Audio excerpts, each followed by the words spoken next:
Good morning, everyone, and a very warm welcome to Totaljobs' second Hiring Trends Coffee Briefing. I'm a tea person myself, but for some reason, a tea briefing doesn't have the same ring to it. My name is John Banks, and I have 20 years of experience in the online recruitment marketplace. I've spent the past 6 years heading up our global hiring solution, available via Totaljobs Group. It has been said by my wife more than anyone that I talk a little fast. She says it can sound like one long word that she then needs to divide up into individual words, sentences, and paragraphs. I will do my very best to dispel that myth today. This event is a chance for you to grab a cuppa and dive into today's recruitment outlook from our latest Hiring Trends Index, with a focus on global hiring, which is why I'm hosting this webinar. So a few housekeeping points before we kick off. This session will be recorded. We'll share the recording, slides, and relevant articles and insights after the webinar. We always aim for our sessions to be informative and include actionable advice to help you navigate your way through the current market challenges. With that in mind, please drop your questions into the chat box throughout the session, and we'll come to those after I've run through the research. Any we don't get to today will be followed up over email. You'll be pleased to note that you won't just be listening to my voice for an hour, as after 25 minutes or so, I'll be joined by two amazingly talented individuals to discuss some of the topics raised in the research in more detail. So let's get started. Our Hiring Trends Index is a quarterly report. It focuses on emerging trends, challenges, and opportunities within the recruitment market. Our latest edition looks back at Q2 2022 and looks ahead to what's to come throughout the rest of Q3. It draws insights from a survey of 1,000 HR leaders from across the UK, and for this edition, we also surveyed 2,500 UK workers for their insight. Today's session is going to draw out some of the key areas of this research, from hiring confidence to the steps employers are taking to retain their staff. As mentioned, we'll also be drilling down into international recruitment and the emerging trends in this space. So the Q2 hiring trends. 79% of businesses recruited in Q2. It's meaning that around 20% did not recruit in the last 3 months, and that's slightly down on the 22% that didn't recruit in Q1 of this year. Of the 79% that did recruit, 41% increased their hiring. That's the same figure as reported last quarter. The most popular disciplines within organizations that were recruiting were 29% recruiting in operations, 22% in IT and tech, and 18% within sales. But when you look at the industries rather than the disciplines, those industries most likely to have increased recruitment are led by media marketing, advertising, PR, and sales at 46%. But as you can see, that is followed very closely by IT and telecoms, medical and health, and hospitality and leisure. So looking at the hiring confidence, recruitment in Q3, half of businesses are confident that they will recruit the people they need in Q3. This is falling slightly from the 53% reported in the Q1 Hiring Trends Index, so a slight decrease overall in confidence levels. Industries with the most confidence in recruiting the people they need in Q3 are IT and telecoms at 63%, followed by education, and then finance and accounting at 57%. At the other end of the spectrum, transport and distribution and hospitality and leisure are the industries expressing the least confidence in hiring, both with just over 40%.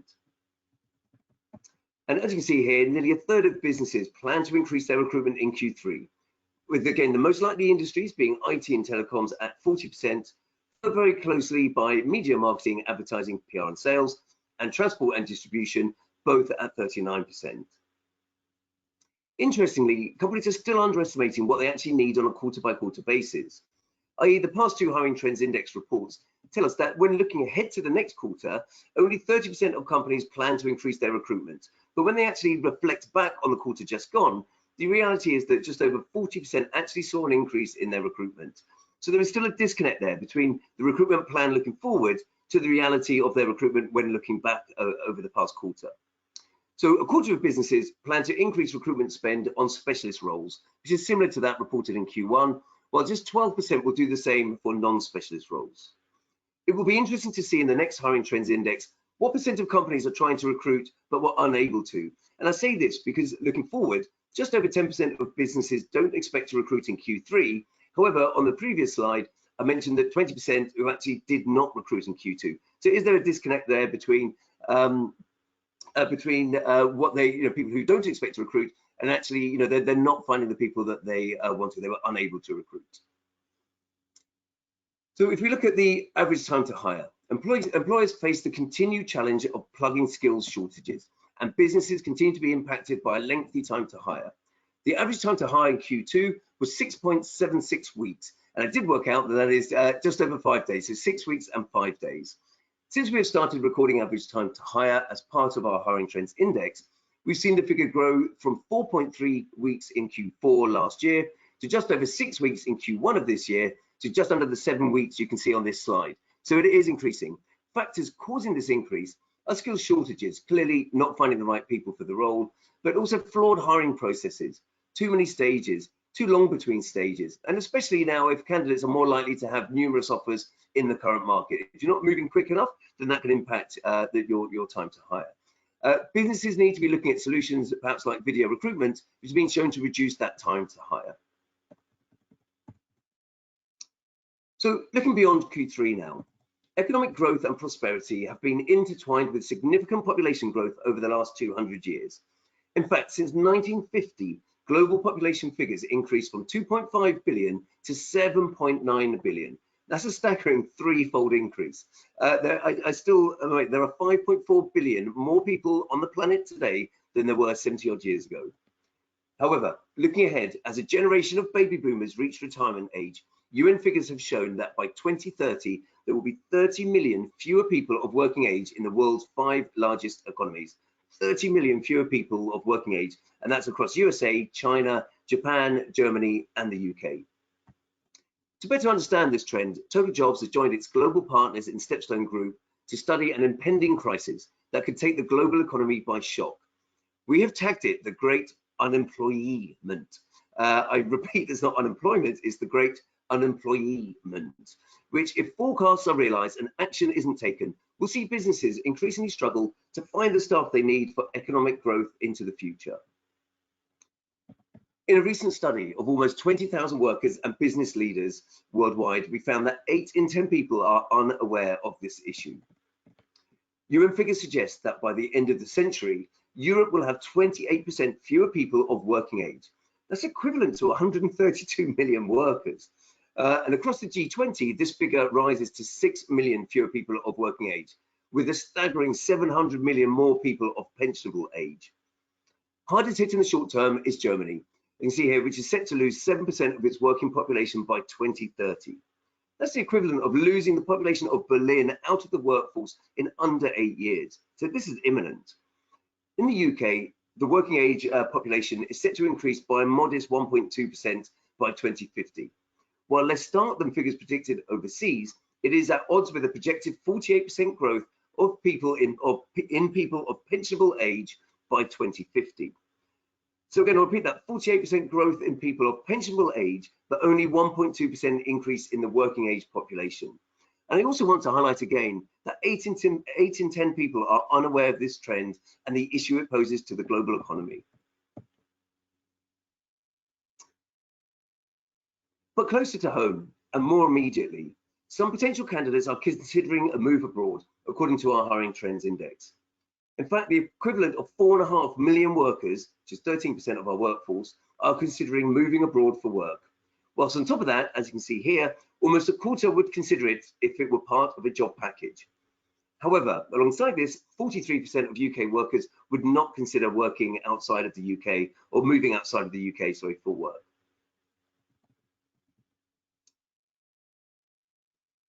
So why move further afield for work? Of the workers considering moving abroad, a better quality of life, the cost of living in the UK, and a desire to travel more are the top drivers.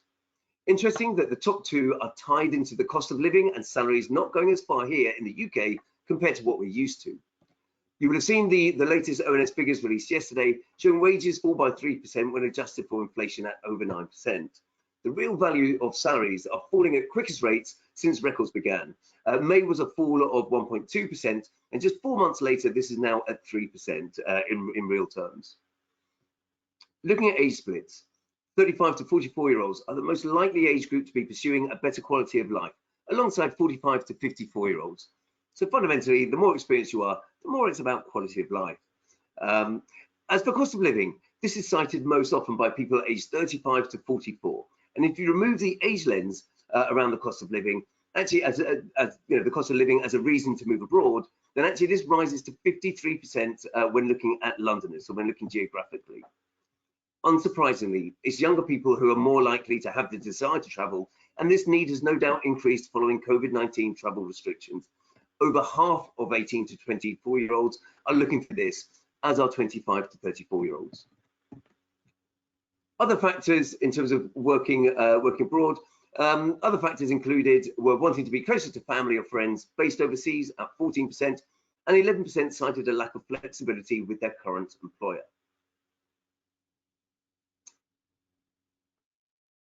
Overall, young people are the most likely to be considering moving abroad, with 30% of those aged 18 to 24 years wanting to pursue this. On top of this, a quarter of 18 to 24-year-olds would move abroad as part of a package. If you remove the age lens here again and look at it geographically, then Londoners are also more likely to want to move abroad at 23% compared to any other region or compared to other regions in the UK. So there is no doubt that this is linked to the cost of living cited on the previous slide as well. So with that in mind, how do we meet their needs here in the UK? Our friends at Universum, who are employer brand experts, have recently released the results of their annual student survey, pinpointing how talent actually perceives employers in your country. The research acts as a basis for decision-making when choosing target groups, types of messages, and channels for future employer branding campaigns. Moreover, it is used by companies to measure the appeal an organization has over its specific target groups and how they are perceived as an employer against other companies targeting that same group of talent. Universum gathers insights from students and professionals around the world, so you can compare the career drivers for people based in different countries and better tailor your EVP to each location. Let's just say one size certainly doesn't fit all when looking at global recruitment, if ever there was an obvious statement by me. So looking at the UK data, salary potential stays firmly at the top of the list, followed by clear progression and secure employment, no doubt as a result of the fallout of the COVID-19 pandemic. Ethical standards at number 6 here are increasingly focused on by younger candidates. We know they're more likely to ask about your DE&I strategy at interview, for example, or dig into your gender pay report or your sustainability commitments. This also aligns with the idea of an inspiring business purpose. Gen Z and millennials want to be proud of where they work, and many want to feel that their employer is an extension of their own values, that they share these values.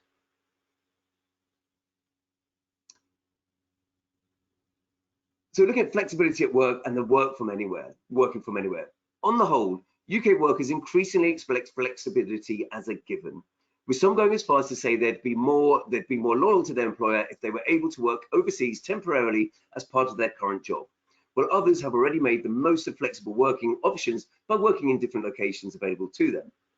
A quarter of businesses report an increase in questions regarding flexible working at interview stage, which really highlights how candidates are weighing up this offering, how it is coming right up their agenda.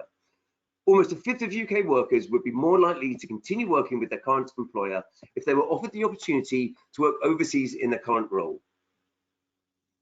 And businesses that are based in multiple locations around the world can offer secondment opportunities or exchanges where staff can spend a set amount of time in a different office.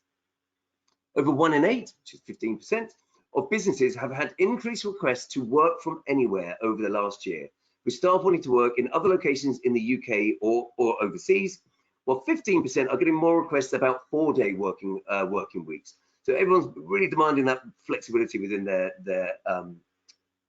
as part of their search criteria.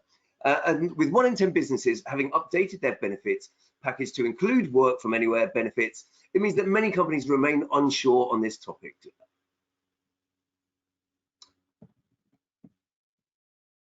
So where does this leave UK employers? With more people looking to work abroad, we know that to plug skill shortages, over half of businesses plan to hire staff from overseas to work in their UK workplaces in the next year. Most of these employers will look to the EU, while just over a fifth will hire from outside of the EU.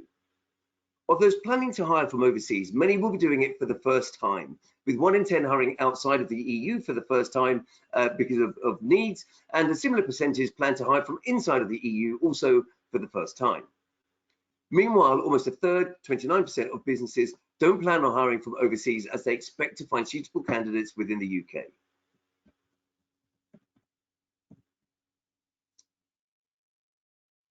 So just looking at Totaljobs global hiring, 30-second pitch here. With so many employers planning to hire from overseas in the next year, yet many facing a variety of challenges that complicate the process. At Totaljobs, we want to make the process more straightforward, whether you're planning to hire staff from overseas with the aim to relocate them to the UK or recruiting on a mass scale in locations around the world. We're here to advise you, all while keeping things simple with one account manager who speaks your local language and works in your time zone. Also, please stay tuned for more research into the global market coming later this year. The network, alongside the Boston Consulting Group, are running a global survey on the future of recruitment to better understand what candidates expect from the application process, and therefore what employers can do to optimize your hiring process with the needs of candidates in mind. We'll be following this up early next year with our next global talent survey focused on employee expectations on mobility, work, learning, and the new mega trends shaping the way we work. Please feel free to reach out to me directly after the event to find out more. And that's the pitch over, I think 30 seconds, maybe slightly over. Thank you. So looking at the barriers to international recruitment, let's dig deeper into some of these external factors and challenges when it comes to international hiring. Less than a third, so 29% of UK businesses don't plan on hiring from overseas as they expect they can find suitable candidates in the UK. 18% won't attempt to hire from overseas because it's just too difficult. It's just too difficult. And 1 in 10 businesses would like to increase their overseas hiring, but it is too difficult to actually implement. They don't really know how to do it. They don't know how to go about it. So also on top of this, the perception of the UK is also a factor, with 23% of businesses agreeing that the UK is less appealing for workers from overseas due to the rising cost of living. In fact, 16% of surveyed have already reported seeing a lower number of EU candidates applying for their jobs. So when we ask businesses to highlight their key challenges with hiring globally, lack of visa flexibility and availability top the list. In fact, almost a fifth of businesses say that an immediate challenge for Q3 will be UK immigration laws limiting international talent pools. This will ultimately impact their business. With this, nearly a quarter, so 23% of businesses want to see the UK government relax working visa restrictions to help with global hiring. As well as this, overseas candidates are less willing to move to the UK, potentially due to the cost of living point I've already raised, alongside factors like Brexit. Other factors are connected to the overarching visa piece, such as timelines and associated costs, as well as changing requirements.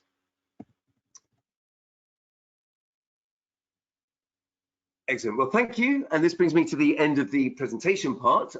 You're probably ready for another cuppa by now. So I'd like to invite the panelists to turn on their cameras and mics and introduce themselves before we discuss some of the topics raised in this research in more detail. There we go. Okay, I can see everyone on the screen. So Becky, I'm going to start with you. Could you give a brief introduction of yourself, please?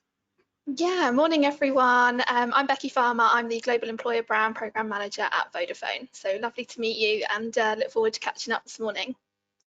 Brilliant, Becky. Thank you. And Esther, if you could introduce yourself. Yeah. Sure. Hi, everyone. My name is Esther Chelladurai. I'm a Product Portfolio Director at Stepstone. I currently lead the development of our enterprise product suite globally. Mentioned yesterday, so it is fantastic. Esther, we have a first question, which is coming to you. So, the global labour market being one of the top challenges for business, and our research showing that almost a fifth of businesses if you have a choice between what you want to focus on, too difficult. That is definitely how can employers set themselves up for success? And to that's a great question. I think there's a couple of points. I think if we think about the presentation that you just went through and what our findings are, I think there are 3 things that employers can do. The first is retention, focusing on that, and the second is reducing barrier to entry, and then the third is diversifying your job advertising strategies. So if you think about it, we are in a market where there's more demand for workers than there is for jobs.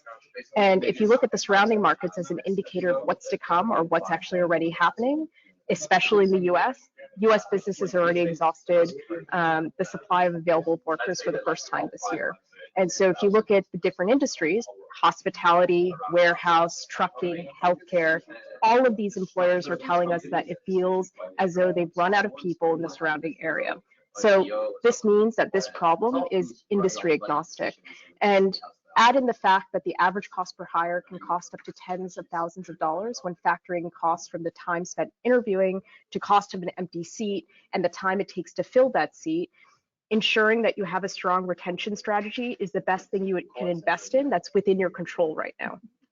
Investing in people that you already have, preventing people from burning out, and ensuring that you are a desirable place to work is what's going to set you apart from the competition. So speaking to my second point, which is reducing the barrier to entry, this includes things like being realistic about the requirements of a candidate for a given job. And what I mean by this is instead of being rigid about requirements, evaluate whether a candidate is able and willing and has the potential to grow into the job that they're applying for. There's always going to be a gap between employees already within your organization and what you're looking to hire for. So investing in learning and development and being mindful about the onboarding that you're providing your employees is really the best investment you can make. And the last point is that in the application process is that it's critical that you make it as easy as possible for candidates to apply and express interest for a job. So as a qualified candidate, there are very few companies that are worth the time to jump through multiple hoops for. And especially considering that more than half of all candidates across all job boards, not just at TJ, are searching for jobs on mobile. If they can't apply in that moment, you've likely missed that candidate altogether. And the last thing I'll emphasize is that you can, the last thing you can do that's important is to diversify your job advertising strategy. So similar to your retirement strategy, you don't want to put all of your eggs in one basket. This means with working with a mix of vendors, evaluating the return on investment from each vendor. And each vendor is going to provide you a different value to your business depending on what you're hiring for. So understanding what that value for your business is going to be key to filling your hires fast. Lastly, and I think this is what Becky will probably speak on later, is that job advertising needs to be complemented with employer branding in order to be truly effective. If you're not in the Fortune 50, you need to do work to raise awareness and make a compelling case of why a job seeker should consider your company as a place to work. So I'll leave it there and maybe hand it over to you, John. Yeah, brilliant, Esther. Some really good things. So retention, I completely agree. You know, investing in people is it's cheaper to keep the people you've got than go out and find new people. I love the bit you said there about you know, barriers to entry. You know, does this person have the potential to do the job? So again, you know, you need to look at that future talent, and there may not be the finished article today. So always remember the, you know, hire for attitude and train for skill as a phrase. And absolutely right, you know, make it as easy as possible for candidates to apply.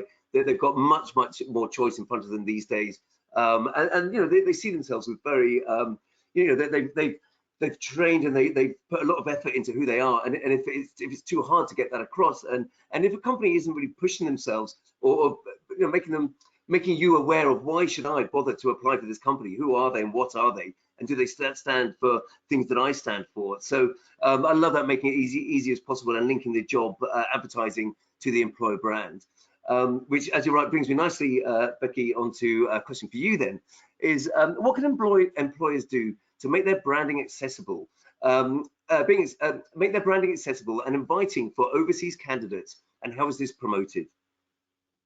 Yeah, so here at Vodafone, to make sure our employer brand is truly globally accessible, we actually have a global EVP framework that all of our markets work to make sure we're really consistent. That's really important for us globally with such a big brand such as Vodafone.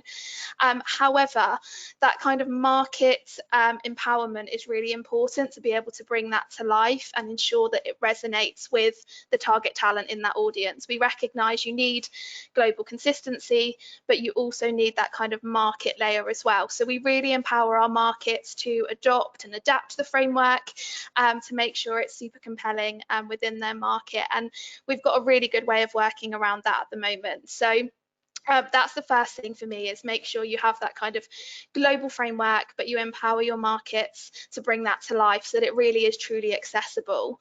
In terms of promoting our employer brand, we found that our employees are really receptive to sharing their story.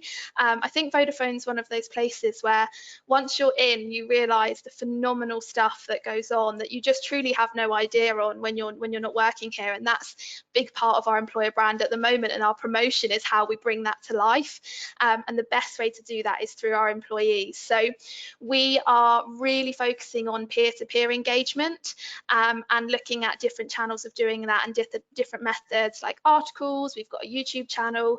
So to really promote that, look at different ways you can do it to engage different audiences. So some of my top tips to make this really practical. So top tips for making your employer brand accessible and also attractive. Firstly, don't overcomplicate your EVP. Really focus on what are the core elements of your employer value proposition. So for us at Vodafone, we spokespeople across different business areas, across all of our markets, and no matter where people worked, there were kind of 4 pillars that rung true and everybody could resonate with. So they are opportunity, innovation, people, and impact. So they're at the core part of our framework. So that's the number one thing, is don't overcomplicate it. Really think what's in the DNA of your organization. What are the kind of things you can hang your employer brand from? Number 2, have a really compelling story. I think, as Esther was saying, and from the research, it really is a candidate-led market at the moment, and there are these labour shortages. So people have choice, and what's going to differentiate you is that compelling story, something that people want to be a part of, a purpose-led organisation. For us at Vodafone, we really can talk about the impact working here can make on society, the planet, businesses, people, lives. So I think having that compelling story is the next layer of your framework, and making sure that is globally consistent, but again backed up by local market examples to bring that to life. Once you've got that story, and I just touched on it there, having examples and backing up what you're saying is so important. I think candidates are much more skeptical now about the information that's coming from employers. And I think there's some research out there that candidates are 6 times more likely to trust information when it comes from an employee or a previous employee rather than from the kind of corporate channels. And we know that great people attract other great people as well.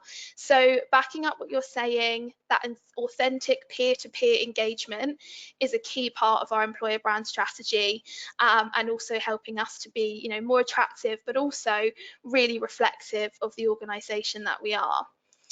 And I think my final top tip would be really target your communication to the relevant audience.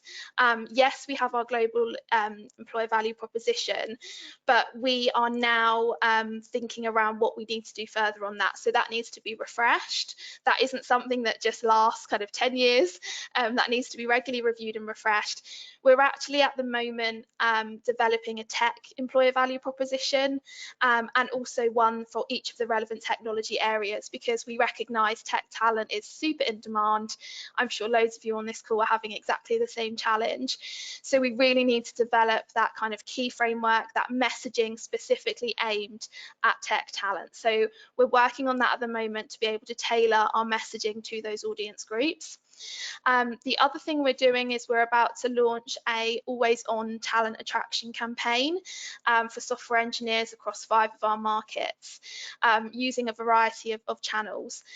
We've never done always-on brand marketing before, so it's something we're really experimenting with, and we're really excited to kind of get into that. But when I talk about targeting your comms to the relevant audience, obviously the first is understanding what actually you want to say, but the second is we have really made the most of our technology community, and they've actually developed the assets with us, so that we make sure not only is the comms on point, everything we're saying really will resonate with that audience and really reflect us accurately as well. So target your comms to the relevant audience, but do that through the existing communities that you have within your organisation. Becky, fantastic. Lots of really, really good points there. The one that resonates with me in particular, speaking to a whole, many customers is, that many customers across all sectors, are struggling. The skill shortage in the UK, as we know, is a global skill shortage, as we've sort of just been through. But when you actually really start delving into a company's values and why should we work for this business, why should someone come and work for you rather than the company down the road or the business down the road? And it's amazing that when you actually get them starting talking about it, it might be that actually it's a massive business, but it was a family-owned business. It was, what are the things that are important about your business that makes people who've been there for a long time, who have those careers and those stories to actually kind of say, and I think a really interesting point there, that people are 6 times more likely to believe an employee rather than the employer, as to what it's like to work there. So I think, again, we're really strong at Stepstone around the employee engagement and those surveys to kind of really go, are people happy? Are we reaching the right, touching the right buttons? Because these are the people that are outside talking to their peers in the industry, other people. And that bit about using the people that you've got within the business to help you understand, okay, what messaging do I send to people like you, because I need more people like you coming into our business. But I think one of the things that I said before was it is a case of that you need those overarching points, as you say, the 4 pillars there about what it is, but it's that local knowledge and that local expertise that you can't sit at the top as such and go, here's how we're going to do it, and here's our brand, and this is what it's going to be around the world, because it just won't resonate. The different images and things like that are needed in order to trigger a response from that group of people. And with the talent shortage, you're actually going much further back. The people who are doing the courses right now that are the people that we need to employ in 3 years' time, in 5 years' time, and how can we start communicating with those people so that they have a very positive view of our brand and what we are and our values and what we stand for. So yeah, really interesting insights there. Okay, Becky, another question for you. When working with multiple streams across several global offices, how do you align your global branding strategy, and how can brand perception be measured across different locations? Yeah, cool. Okay, so I'm going to split this question into 2 here. So I touched upon the kind of global way of working, but market empowerment that we have. So within the global team, we provide the overall strategy, direction, and frameworks, and that kind of is done in a variety of ways in terms of toolkits, assets, guidance, etc. But the partnership and the consultation with the markets is absolutely essential, and I can't stress that enough. And the model we have at Vodafone really does help us, as I mentioned before, achieve that global consistency, but really enabling and supporting markets to apply best practice. So that's how we work, I guess, with multiple employer brand teams across the world to align our strategy and get the most from it. And I think the other thing to consider is, and Esther talked about retention as well earlier, your EVP is not just about attracting great talent. Of course, that's a big part of it, but there's also, why do people stay at Vodafone? So when we were having conversations with people across the business, that is really what helped us shape our EVP. The people in technology were telling us we get probably 4 messages on LinkedIn a day with job offers. So it was very much, well, why do you stay? Why doesn't that grab you? And obviously for some people it does, but yeah, there's a really important part there as well around, when you're aligning your global employer brand strategy, it's not just about external talent, it's also about retention, and refreshing that, and also reminding people of that, because I think that when you bring people together in these conversations, it really reminds them of why they love Vodafone and why they want to stay. So that's just kind of a key point I wanted to make. In terms of the collaboration, just to give a couple of examples, we created a global EVP together with our markets. They bring this to life through really cool stories and evidence points that are really, really relevant in their market. We also created a global tech attraction playbook. So again, there was that global playbook for people to be able to access. They used the assets, they tailored them to their market, and they built them into talent attraction campaigns. That's a really good example of how we work with our employer brand community. The second part of the question in terms of measuring perception is a really interesting one, and I think we've been on a big journey with this over the last 12 months or so. It's really not easy to firstly kind of think, okay, what exactly do we want to measure, because there's so much out there. So for us, it has taken a little bit of time, but we are now at a place where we have a global employer brand dashboard. So we measure this globally, and we measure this every quarter. It's focused on 2 core KPIs. So the first is, do our employees recommend Vodafone as a good place to work? As I've mentioned, like employee advocacy, good employees attract good employees. So that's a really important metric for us. So that's our first KPI. The second is, would our target talent consider working here? So for both of those, we use a variety of metrics to gather the data. We also partner with LinkedIn to measure how we are perceived against telco and tech peers, because Vodafone's on a very interesting transformation at the moment, where we're moving into the telecom space, but we're still seen as a telco organisation. So we are regularly benchmarking ourselves against telco and tech peers. So we have a really solid framework at the moment.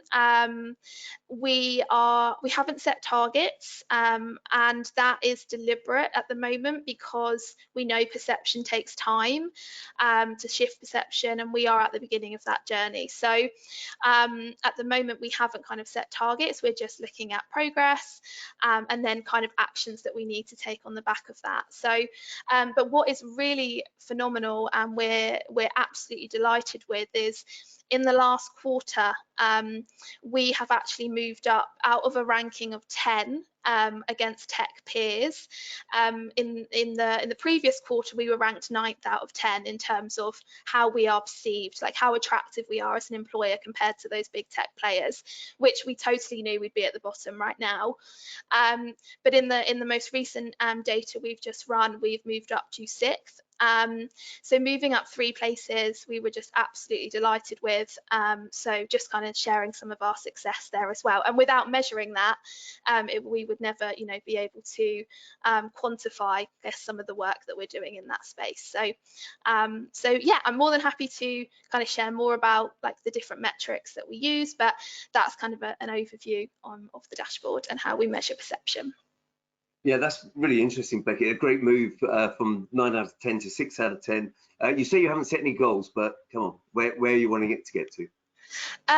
Well, initially, before we just jumped up 3 places, we actually said if we can move up, 1 place in 18 months, we will be happy with that, because this takes time, and I think we are being very realistic. So now that we've moved up 3 places, I think we'll monitor it. But yeah, I mean, we're really realistic. I think if we can maintain where we are in the next kind of 12 months, then we'd be really, really happy with that. And longer term, hopefully, we'll move up in that ranking. But yeah, no official targets, but that's what I'll say. Really good. I think it's hard, because I mean, many businesses obviously evolve and move into different parts. As you say, it's very hard to not get rid of, but to change the perception of you as a brand and what it is you can do here. But one of the points I was going to make earlier, that you were saying again, it's when people look at their competitors, they just look around at their immediate competitors. But as you say, everyone is, your competitor could be a bank for certain talent, for certain tech talent.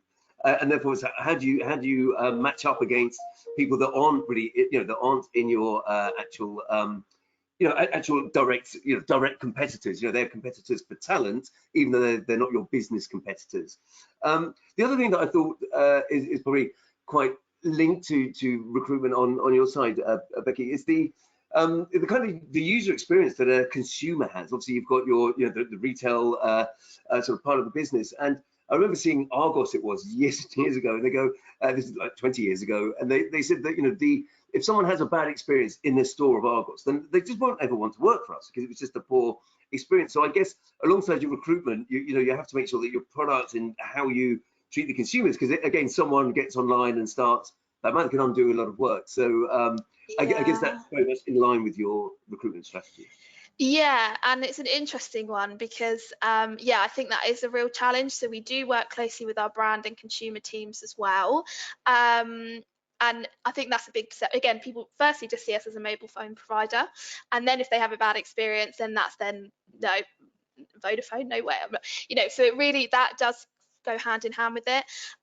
We're also hoping to partner with our brand and consumer teams around the kind of more, all of our advertising right now is purely like product advertising, like say the retail stores, the phones, etc. How can we actually weave in more employer brand and recruitment messages to that as well, so people don't just think of us as a purely product or service organization? So that isn't something that is in place right now, but something that's potentially on our roadmap to look at moving forward. So yeah, just again demonstrates how they really are hand in hand in terms of that perception piece. Yeah, brilliant, Becky, thank you. Esther, over to you now. How can employers help people feel at home while also getting a sense of the location's culture during the remote onboarding process? That's a loaded question, but great question. I'll start with sharing maybe my personal experience and what I've learned from it. So as you can probably tell, my accent is American, and I work for a multinational company where our headquarters are in Germany. So I started working, or I was onboarded and started working for Stepstone remotely for the first year, meaning I had to onboard, hire, and manage my team without meeting any of my colleagues for the first year. And that's really hard. And during the first year, what I found hard as an employee from personal experience is getting a sense of the company culture, navigating a multinational organization and knowing who to go to for what, navigating across multiple cultures, and building a remote team for the first time. And coming away from this experience, I learned that it's ultimately the employer or your manager's responsibility to guide you through the company culture and how to fit in to your company culture, because ultimately you're sitting in a room and you are just between you and your computer. You don't have a sense of a water cooler or what the company culture is and how people chat, what's okay, what's not okay. And understanding those cultural differences and how you can mind the gap was a big challenge for me. Being an American communicating primarily to German and an English organization, I have to adjust my communication to fit the market that I'm communicating to. Similar to how Becky was talking about branding, you can't have a one-size-fits-all brand, especially if you are a multinational company. You have to speak to the local market and just for that local market. And speaking of communication, it is the most important thing in a remote environment, especially because you can't just turn around and tap somebody on the shoulder to ask them a quick question. Right now, we have plenty of meetings and so many blocks that it's really hard to get people's attention and even get meeting time. So making sure that you're explicit about what good looks like is really important. And if there's one thing I can attribute to my personal success, and not just at Stepstone, but just in general, it's writing everything down. So you aren't the bottleneck for information. It is the most undervalued, I would say, trait, but the trait and the value that goes the longest and gives you the most return. And the way you can do this is by identifying the themes that like, where is your team asking questions? Where do they tend to ask you questions? That's usually a pretty good cue that people don't know where to find that information, and you should probably start documentation for that. And this is especially true in the onboarding process. If you are the point of contact, you now need to take off 2 weeks just to focus on your employee onboarding. How do you scale that across a team of 20, 30, 40 people, especially now that we are moving to more and more flexible work and we are trying to be more flexible in having remote teams? Having that documented is super important. So I can't emphasize that enough. And I think the last, or the second to last, is that there's a difference between company culture and team culture, especially in a large company. It can be hard to feel at home or find it, but your team should be your employees' touchstone, especially leading through example by the type of dynamic you want, showing care, finding ways to be together, even if it's not physical, is really important. So simple things like knowing your employees' birthdays, having get-togethers once a quarter to talk about where is the team strategy, how is the team feeling, is there any gaps, getting people together so they have that voice is super important. But at the end of the day, nothing replaces bonding in person. So finding those moments, even if they are a couple of times in the year is still super valuable. And as an example, my team is multinational, sits across several countries. So meeting up together doesn't happen very often, but when it does, we make the time for each other, and working comes second. Work is not the primary topic in those get-togethers. And I think that's super important because you're already spending a lot of time working on your own. The point of getting together is to get to know each other, to bond with each other. And through those moments, even if they happen infrequently, it goes a long way in making sure that your team feels as if they operate as a single unit rather than a team of individuals. So those are my tips. Yeah, really, really good. Esther, as you were talking there, I wrote down, you were talking about the team going to 20, 30, 40 people. I wrote down, and the fact that you started with it all being virtual. Have you had a get together yet? Have you been able to get everyone? And obviously you answered that, and it must be really special the first time they all come together. It's almost like online dating, right? It's you don't know what you're gonna get. You get one view, which is like you only get maybe the chest up, and you don't know how tall everyone is and what their personalities are like outside of work. Because in a meeting, you're just so focused on you'll have a fixed amount of time. You don't have time to chit chat, and I think at this point people are fatigued of meetings, so they want to be as efficient as possible. So what we found is that we have a very interesting group of personalities, ranging from a variety, which I love. And I think our team couldn't be any more diverse. And I think one of the get-togethers that we have coming up is actually in Poland. We are going to a cabin, getting together for a couple of days, spending time in nature, having some workshops there, and just spending time together. This will probably be our last get together for the rest of the year and probably through early Q1. So really looking forward to it. Yeah, brilliant, Esther. Becky, do you have any comments on the sort of remote onboarding process? Well, I was just going to say, can I come to the cabin? That sounds like a lot of fun, but I'm very jealous. No, I completely agree with all of Esther's points. I think they were fantastic, and I agree with all of them. I think the other thing I was just going to mention is, before joining this team, I actually worked in the kind of early careers team, and I think that onboarding process and culture piece is so important for like the younger generation, those coming in as interns, apprentices, graduates. And I think that has been a real challenge, and there's no two ways about it. It's really been difficult to onboard people and to give them a sense of the culture when we were, in lockdown, not in the office, etc. So I think it's just kind of reflecting on that. But for us, I mean, in the kind of graduate, intern and apprentice space, the social community element is massive. There was lots of stuff trying to happen virtually to try and make that community as bring them together as much as possible, even when that couldn't happen in person. So there are other ways of doing it, and I think it's just exploring and working with your existing kind of people in the business to find new ways. And I think the graduates, interns, apprentices are great at coming up with some cool stuff. So I think now we're back in the office, it's interesting with the kind of hybrid way of working and seeing how that's working for those people on those programs, and still keeping that community and social element alive. So yeah, I think it's they're kind of a unique group that we looked at how that would affect them when we were going through the pandemic and the remote working. So I'm sure others are experiencing that too. Thank you, Becky. I was just thinking, actually, you triggered something there that, again, we talked about the fact that you've got the retail and the corporate roles.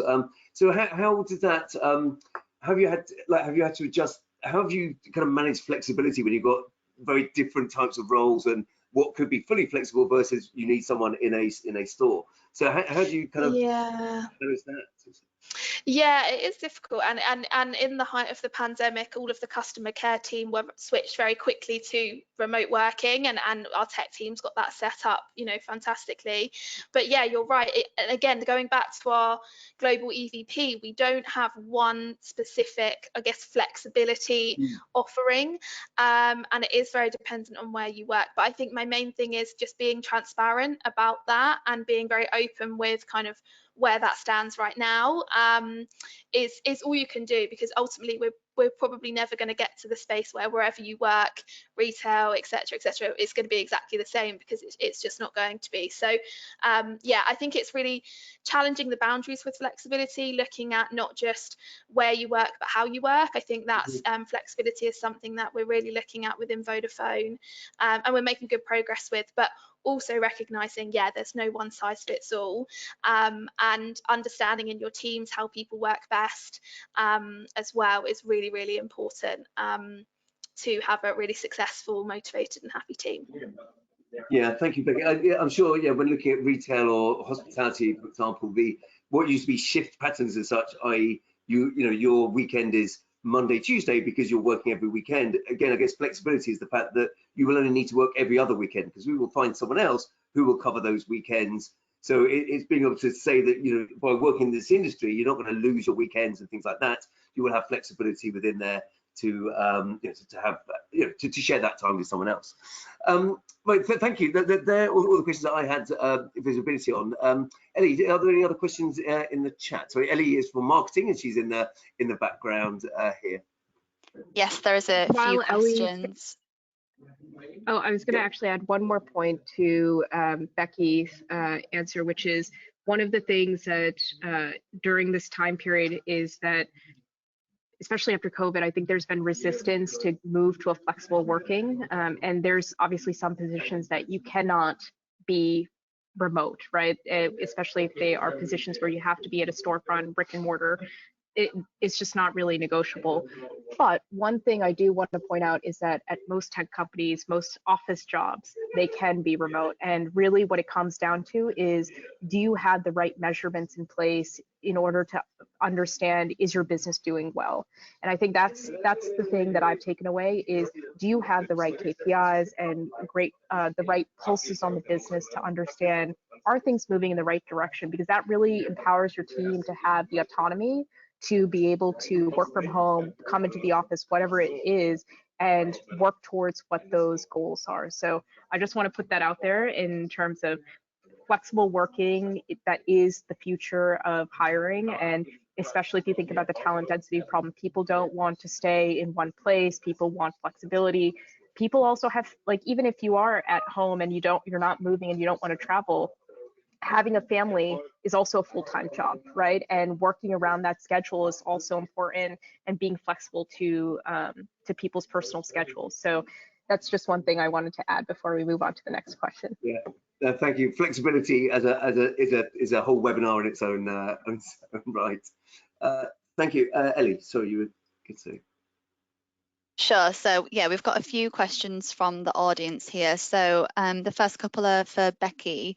So what is your global tech attraction playbook, and also what metrics are you using to benchmark against how Vodafone is doing versus competitors in terms of those employer brand perceptions that you spoke about earlier?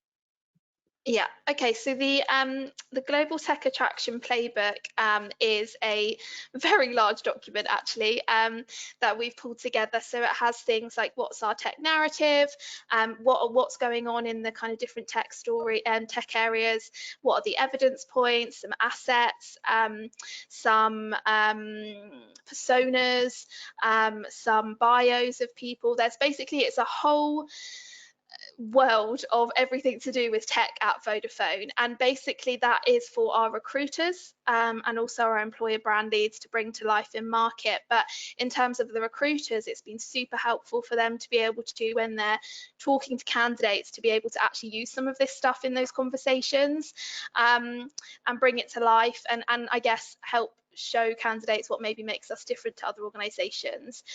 So there's so many. More than welcome to reach out to me separately, and I could maybe if you showed this, I can walk you actually through it, because it's a bit hard to explain rather than seeing it. But yeah, it's a really comprehensive document with more of the narrative evidence piece, but then the creative sides. So the assets that we'd use on social media, how we bring them to life through talent attraction campaigns, what channels are really effective, what other channels that we aren't using could we use.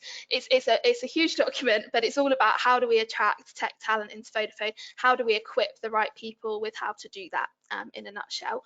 And then can you remind me of the second question? Sorry.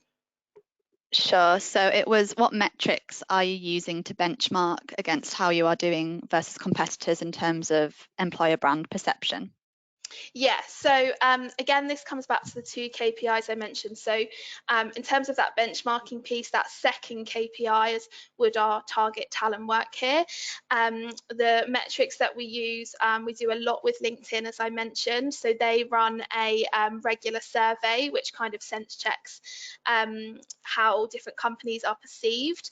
And you can, there's a kind of whole host of questions within that. So we get an overall NPS around, you know, what's people's opinion of Vodafone as a place to work. We then have the ranking that I mentioned, so we see how attractive are we seen compared to, we've chosen 9 other telco companies and 9 tech companies, and then we use that ranking to see where we are perceived. And then the other thing we do is list our key EVP, so things like flexibility, things like growth within the organisation, things like innovation, and we see how we measure how well are we perceived at doing those things. So that's really helpful for us. So we may see, for example, in the last data we just ran, we've jumped up kind of 7% from how well we're perceived at flexibility, but then in other things we've come down. So they're the kind of different metrics that we use, and I hope that's helpful. But please feel free, obviously I can't see who's asking the questions, but if you want to be connected with me separately, I'm sure just let the team know, and we could chat further.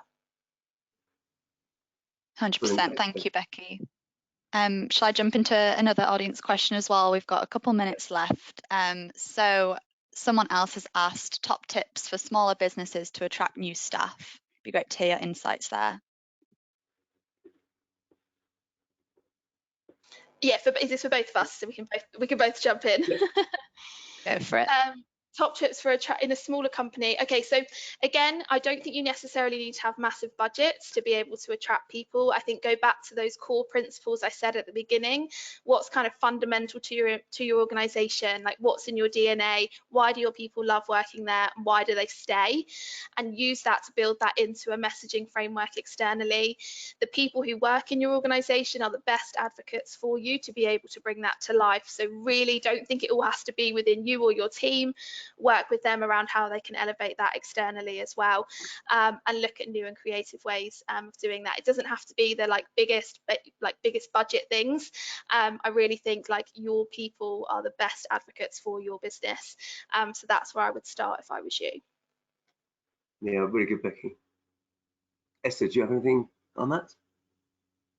Yeah, I mean, I can't emphasize what Becky says enough. I mean, I've worked the gambit between small businesses to very large corporations, but I think at the end of the day, I care more about what the people at the company says rather than what the employer is saying. So I think that is a really good cue. I think the second piece is that you can't rely just on job advertising on its own to get your brand out there, because it's a marketing strategy at the end of the day, right? What is the awareness of your company, and what is the quickest and most budget efficient way to get your brand out there? And that's really, if you think about it, if you look at your source report or where your hires are coming from, typically they're referrals, right? And that's true whether you're a small business or a large corporation. So I think it's really important to hone in on that messaging, find what your core values are, ensure that you are where talent is. So if you are using job advertising, you're not just using one vendor, you're using a mix of vendors to get your ads out there. And it really is a placement strategy at that point. Yeah. Fantastic. And I think, and again, rather than just putting a logo on something, the branding, the images that go along with who you are and what type of business you are. So look, it is 10:30 on the dot. Look, thank you very much to everyone who tuned in. And obviously a very special thanks to Esther and Becky here with some really, really valuable comments and insights. So thank you very much indeed. Keep an eye out for an email from GoToWebinar tomorrow, which will have links to the slides and the recording and the full report. So thank you very much, everyone, and have a good rest of the day. Thank you.